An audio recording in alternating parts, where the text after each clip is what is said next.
Assalamualaikum and hi to everyone. Today, me and my team are going to present about new economic policy. This presentation consists of introduction, policy problem, policy objective, strategies, policy evaluation, policy recommendation, and conclusion. Before we continue this presentation, let me introduce myself and my team members. Our team consists of 5 members, which is me, Nurul Humaira Najihah, Nurul Ashira, Nur Christina Balkis, Nur Rizliana, and Nur Hidayatul Aina. As we know, economy was one of the important sectors to make sure the country will remain growth. New economic policy was introduced during the second Malaysia Plan, which began in 1971 until 1975 and lasts until the fifth Malaysia Plan in 1986 until 1990. NEP was launched, followed by violent racial riots of 1969 because of the discrimination of Malay population and other ethnic groups such as Chinese and Indian. This matter happened because of inequalities among Malaysian ethnic in the economic sector. Majority of Bumiputra, which is Malay, happen to work in rural areas and minoritized in the bigger sector such as industrial and business, while Chinese and Indian are dominate in the bigger sector.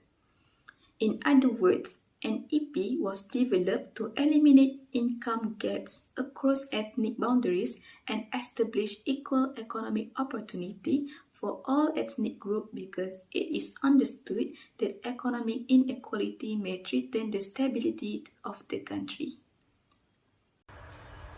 Next, I will explain about the policy problem before the new economy policy was formulated.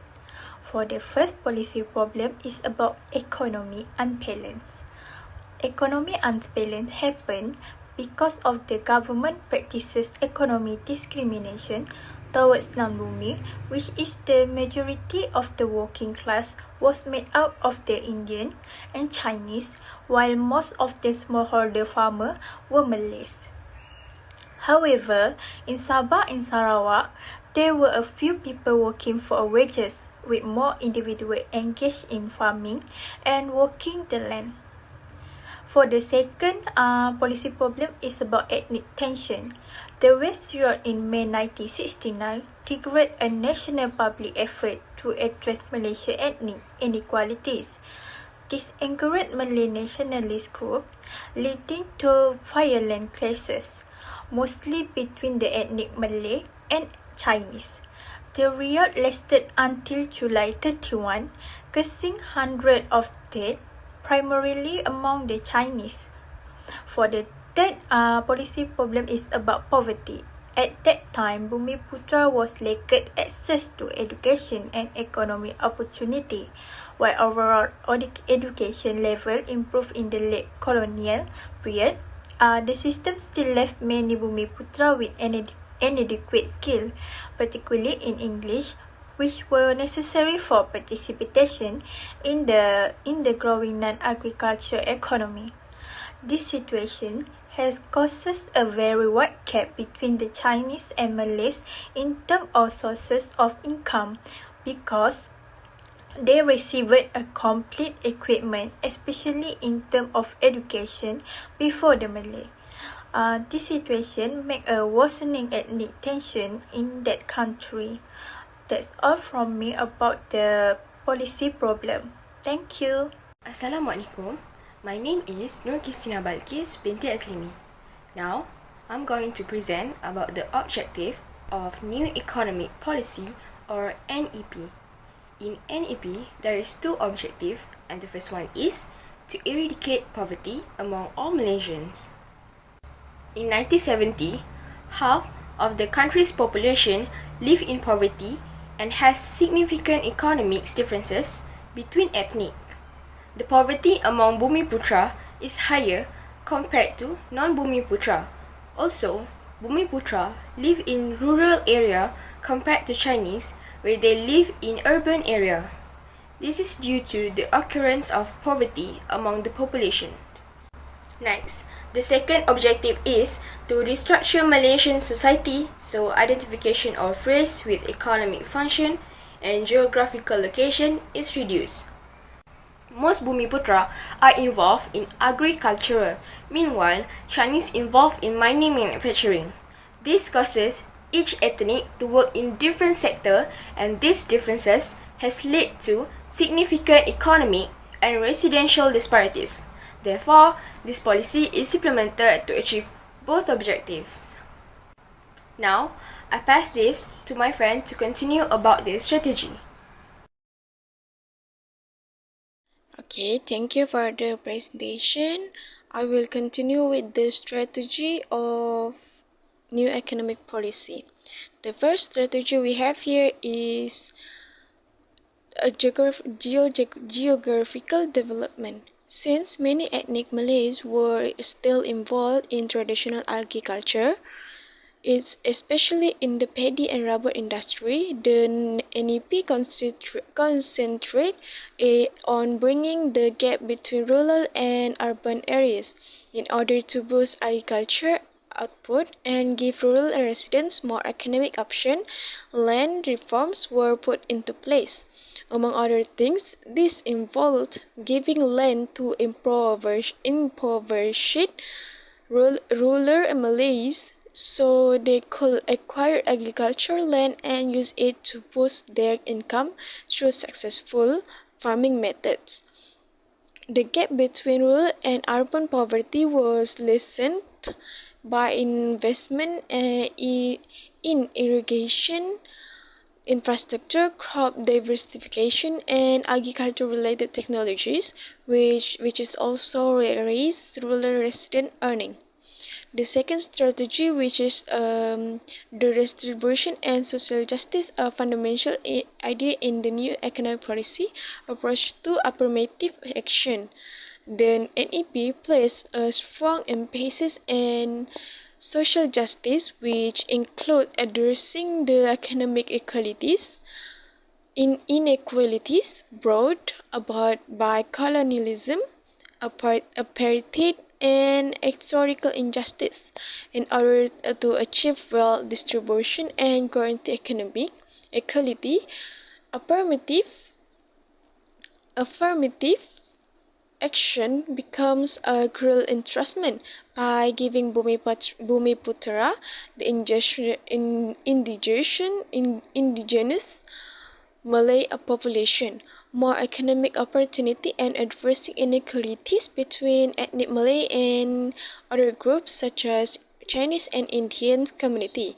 In areas like business, education, and housing, the NEP strategies seek to address ethnic imbalance in nations like Malaysia.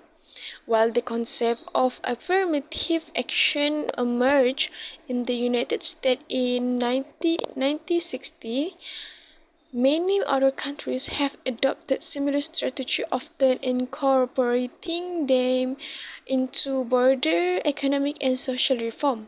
The role of economic policy within affirmative action and programs has evolved over time, particularly as countries seek more inclusive economic development. Thank you, that's all from me. Assalamualaikum. My name is Nur Kisina Balkis binti Azlimi. Now, I'm going to continue to present about the policy evaluation, which is the strength of new economic policy. From this new economic policy or NEP, there is two strengths, and the first one is reduction poverty. As we know, NEP is aimed to eradicate poverty across both rural and urban areas. In 1990, the overall poverty in Malaysia has decreased from 50% to 17%. This reduction gives positive impacts in living standard, especially Bumiputra, because the access to education, healthcare, and employment has been enhanced. Improving current practices like replanting and rehabilitation crops is one of the government's effort to reduce poverty. As a result, from these activities, crop yields have increased compared to before, leading to a rise in farmers' income. For example, the average yield increased from 1,055 bushel per hectare in 1970 to 1,260 bushel per hectare in 1980. It is not only increased the income and labour, but also reduced the employment in rural areas. Besides that, the quality of life among Bumiputra is on the rise. It is because the expansion of education institution occurred. Therefore, Bumiputra have chance to enroll their children in school and allow them to acquire skill for better job opportunities. This policy has contributed to the positive impacts in improving the standards of living. Next, the second strength is increasing Bumiputra participation in the economy. The participation of Bumiputra, both indigenous and Malay, in the economy is increasing after the NEP was implemented. Tun Abdul Razak also encouraged more Bumiputra to venture themselves in the field of commerce and industry. There is an increase of Bumiputra participation in secondary sector from the primary sector. For example, the percentage in secondary sector in 1970 was 32.1%, increasing to 39.7% in 1980. The increasing of Bumiputra participation was not only in secondary sector, but also happened in tertiary sector. Besides that, Majlis Amanah Rakyat (MARA) has implemented their program that aims to promote potential entrepreneurs among Bumiputra. There are several courses offered, such as marketing and inventory management, and has been successfully trained a total of 2,170 Bumiputra in 1980, compared to with 2,239 people in 1970. This policy implementation was an early step to improve Malaysian economy, and the increasing of Bumiputra participation in the economy has reduced the ethnic tensions due to significant economic differences between all techniques. That's all from me. Now, I pass this to my friend to continue the presentation. New economic policy also has their weaknesses. The first weakness of NEP is bias perception and discrimination. The NEP policies were seen as pro-Bumiputra, or more specifically pro-Malay, the largest indigenous ethnic community. The NEP policies of affirmative action clearly favored priority to Bumiputra in education, employment, business permits, and property ownership. This resulted in non-Bumiputra feeling that the system was biased against them, causing them to experience grievances and a sense of being excluded. Through using racial categories to drive economic changes, the NEP unintentionally strengthened biases and discriminatory behaviors that still pose a challenge to Malaysia's push for unity and fairness. The second one is incompetence and corruption. New economic policy has faced serious criticism for increasing incompetence and corruption.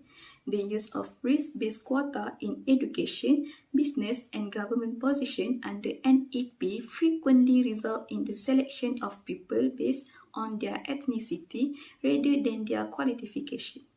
That means those Bumiputra who are lacking in the skill might result in inefficiencies and a lack of expertise in certain areas such as management, governance, and entrepreneurship. Besides that, competition was decreased when Bumiputra were given preference in government project and business.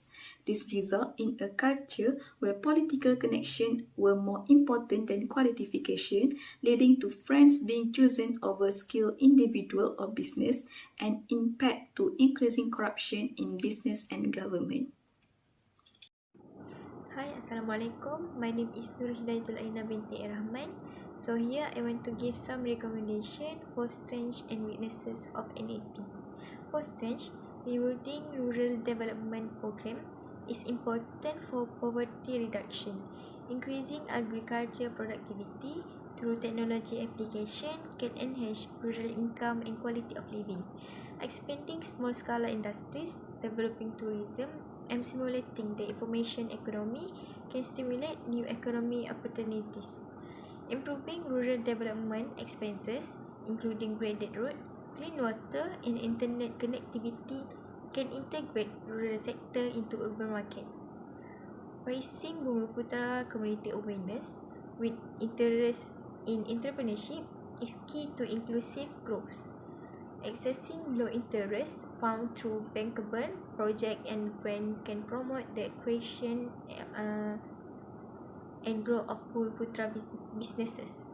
Constellation and presentation for Bumiputera entrepreneurship can enhance sustainable development of community economy. For witnesses, the recommendation is education and skill importance. High quality education prepares students for higher education and social roles. Lifelong learning program, especially for women and social excluded group, enhance employability and economic engagement. Government monopoly and in NEP policies lead to regress rather than innovation. Government should include private activity alongside state ones for efficient economic development. State-business relations are essential for infrastructure construction, healthcare, and education. Public-private partnership can foster positive change by investing in areas with local consumption and community-based skills. Thank you. Since 1971, Malaysia has undergone a transformation to the new economic policy, which is prioritized social restructuring and poverty alleviation. Affirmative action for Bumiputera was vigorously pushed and has consistently encountered opposition, which heated discussion at pivotal points. In conclusion, while the new economic policy has spurred remarkable economic progress, it is also highlighted the need for balanced development that takes into account social equity and inclusive growth. The NEP set the foundation for Indian economic rise in the 21st century, but its long-term success depends on addressing the disparities that have emerged as a result of this change.